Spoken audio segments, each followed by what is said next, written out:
Recently, we have seen some incredibly exciting news around Web3 gaming. Mainstream large content creators as well as mainstream Web2 AAA gaming companies are now entering our space in a big way. In this video, we will discuss Nexon and Maplestory's entrance into the NFT ecosystem. We will also discuss a large creator, one of the biggest on the YouTube streaming platform, and his brand new video game, Airdrop, with massive content creators like Dr. Disrespect and huge companies like Nexon and Maplestory and their IP looking to break into the NFT ecosystem and Web3 gaming. Right now seems like an incredibly exciting time to be a part of the Web3 and gaming ecosystem. So the first project I wanted to talk about today is the Maplestory universe. And if you've been around the MMORPG gaming ecosystem for even a small amount of time, you've probably heard of the game Maplestory. It is one of the biggest IPs in the world and has millions of active monthly users.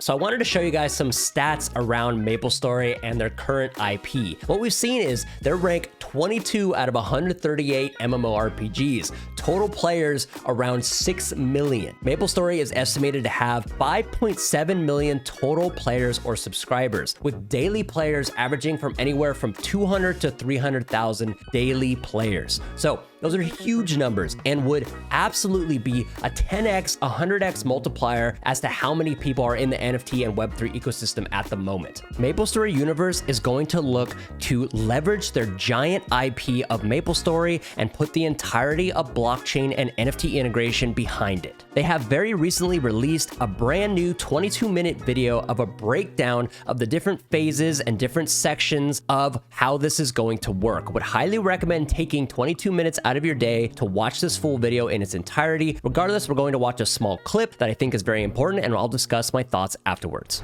메이플스토리 N이라는 메이플스토리 기반의 RPG, MODN이라는 메이플스토리 샌드박스 제작 플랫폼, 메이플스토리 N 모바일이라는 모바일 RPG, 그리고 메이플스토리 N SDK라는 NFT 기반으로 여러 앱들을 만들 수 있는 제작 툴이 있습니다. So it looks like the first game that's under development is called Maplestory N, and this will be a part of the Maplestory universe that they're building with blockchain integration. And this is going to be an MMORPG with full back-end blockchain integration. So it's going to be an entire ecosystem with NFTs being bought, sold, tradable, etc. And what's super exciting is Maplestory has hundreds of millions of monthly active users, which is incredibly exciting. This could mean hundreds of thousands, potentially millions of people getting onboarded, or at least getting a small taste as to what NFT and blockchain gaming could be in the future. And I think for me, one of the most exciting parts about this specific IP and this specific move is they've laid out very transparently that there's going to be an open and free market where Nexon, the company, will only take a small percentage of the fees. That's how they'll generate money. They don't plan on having an in-game shop. They don't plan on selling skins directly. All players will have the chance to acquire skins from specific gameplay quests or events,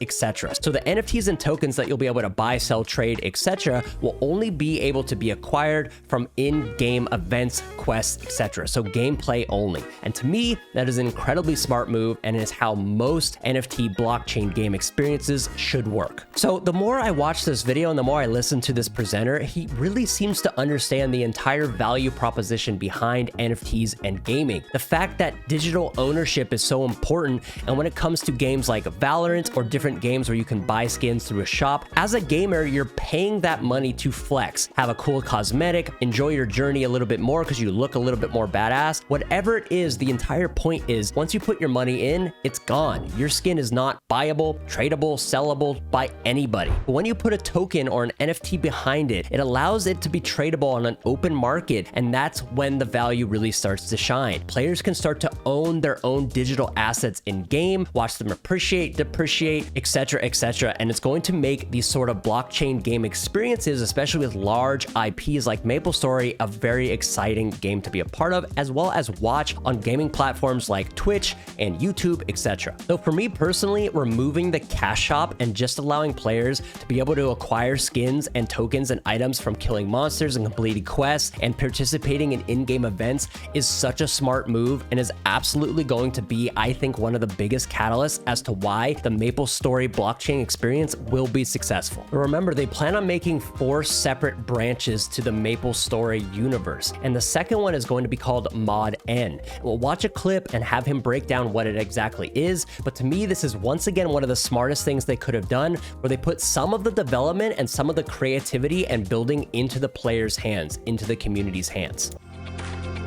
이용자는 MODN을 통해 자신이 보유한 메이플스토리 NFT뿐만 아니라 외부 NFT를 이용해서도 나만의 게임을 제작할 수 있습니다. MODN에서 제작된 모든 게임들은 크리에이터의 소유가 됩니다. MODN에서는 메이플스토리에서 약 20년간 제작한 3천만 개 이상의 에셋이 제공되며 이를 활용하여 NFT 기반의 유니크한 컨텐츠를 제작할 수 있습니다.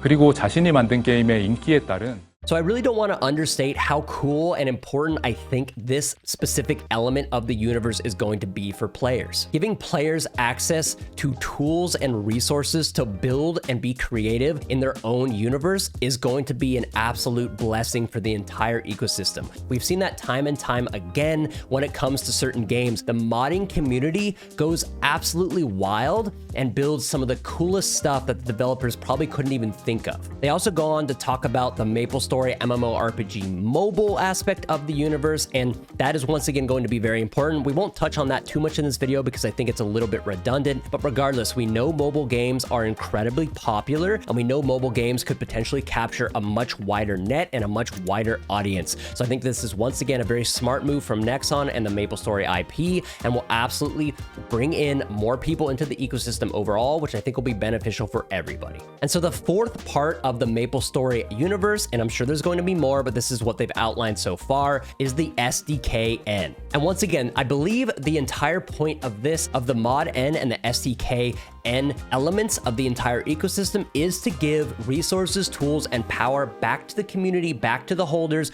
back to the players, to where they can get super creative and build basically whatever they can imagine. We're briefly going to watch another clip of him describing the SDKN, and then I'll give my final thoughts. MODN에서 만들 수 있는 것 그 이상의 참신한 아이디어들을 메이플스토리 N SDK로 만들 수 있게 해주는 것입니다. 예를 들어 메이플스토리 NFT 홀더들을 위한 굿즈 제작 펀딩 앱도 만들 수 있을 것이고, 메이플스토리 캐릭터를 통해 매일 건강을 체크하고 알림을 받을 수 있는 헬스케어 앱, 메이플스토리 N, MODN, 메이플스토리 N 모바일의 통합 퀘스트를 통해 완료 시 토큰을 분배받을 수 있는 앱까지 모두 여러분들이 상상하기에 달려 있습니다. 그럴 리는 없겠지만 So if you take the 4 elements of what they plan on doing with the MMORPG main game, with the MMORPG mobile game, Mod N, and just allowing players to have some tools and resources, and then the SDKN, which allows players to make apps and go absolutely wild with the resources and tools that they're allowed to incorporate, I really think this is an entire package here that I think could absolutely make for the very first mainstream successful blockchain integrated game. So I cannot understate how exciting this is specifically for myself, as well as I believe the entire NFT ecosystem, who has been saying that Web3 gaming and the NFT ecosystem are a match made in heaven. And so now I want to move on and talk about Dr. Disrespect's brand new looter shooter FPS extraction type game called Dead Drop. So Dead Drop is a vertical extraction shooter. And to me, that's really exciting because I have something like 2,000 hours in Escape from Tarkov. And so if it has any of those elements of dropping into a raid, looting a bunch of items, killing some players, and extracting with said loot, I am absolutely going to be very excited for this. And so I want to point you guys to a brand new tweet from Dr. Disrespect,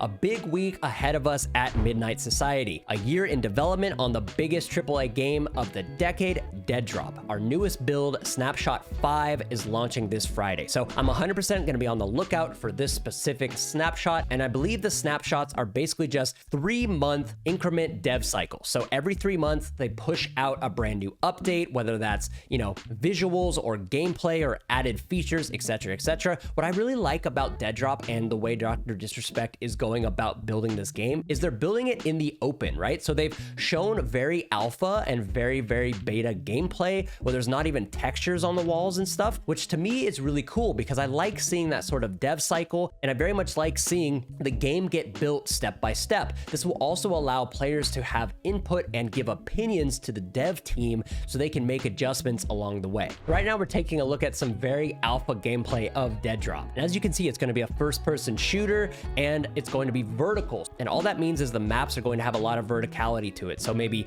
zip lines or ropes that you can grab onto and climb up, maybe ladders, etc., etc. But the map seems like it's going to be one giant tower, which is actually a really cool concept and not something I've seen in a lot of video games. And it sounds like this next snapshot that's coming out on Friday is going to be the base level of the building where players will start and they'll work their way up. And as you can see here, the game is clearly in the alpha stages. But once again, I like that. I like how they're building it in the open and showing the development cycle and showing how games are made. They take a long time, they take a ton of effort. So what's really exciting about for me for this game is how they plan on integrating NFTs and blockchain into the game's ecosystem, which they very much plan to do. So they do have a 10,000 supply collection called Midnight Society Founders Pass, which basically allows you to buy an NFT with a specific look that you'll be able to use in game. So those could be super OG skins that people use for years and years to come if this game becomes successful. I currently own 4 of them. For full transparency, I bought them a little while ago, and currently I'm down like 30% on each of them. But for me, I'm not really looking to buy those as an investment per se. I'm more like trying to buy those as a potential experiment as to how these NFTs could be integrated into the game eventually. But as you can see here, he's going to kill a player. He's going to check out what loot he has. And what's really cool is you look in this inventory system, every single one of these items could potentially be an NFT,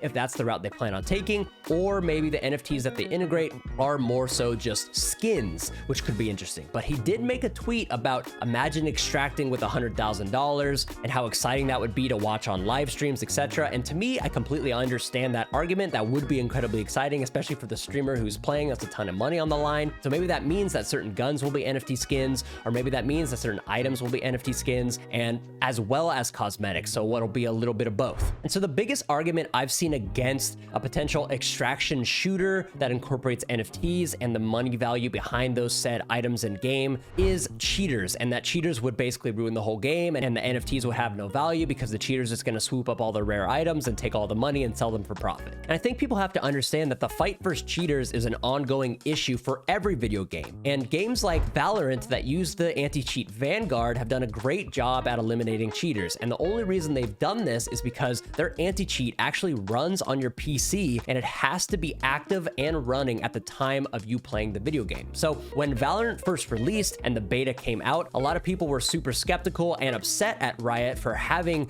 an anti-cheat that was so intrusive and that had access to your computer's files, etc., etc. But the fact is that if you want an anti-cheat to be able to stop cheaters before they have a chance to cheat and not just after the fact, banning the account after the fact, you need an intrusive anti-cheat. And so it is my belief, if we're going to have an extraction type shooter like this, where rare items you pick up in game are extractable with that could be NFTs that you could sell for real money, they're going to need to have a very, very robust and potentially intrusive anti-cheat. Otherwise, cheaters will ruin this game. We've seen it in Tarkov, and they don't even have an open market. They have a flea market that you can sell for in-game currency, but people have taken that to eBay, but they have taken that a step further and they call it RMT, which is real money trading. And essentially, they'll throw up like a eBay listing for like 10 million rubles in Tarkov, and you can spend, you know, $20 USD to buy that, etc., etc. So cheaters are going to be an infestation in these types of games unless there's large safeguards and highly intrusive anti-cheat to stop them before they can. But an important note here, guys, I think people have said it's not going to work, cheaters are going to ruin it, we shouldn't even try, etc. But like, are we really going to stop making cool games,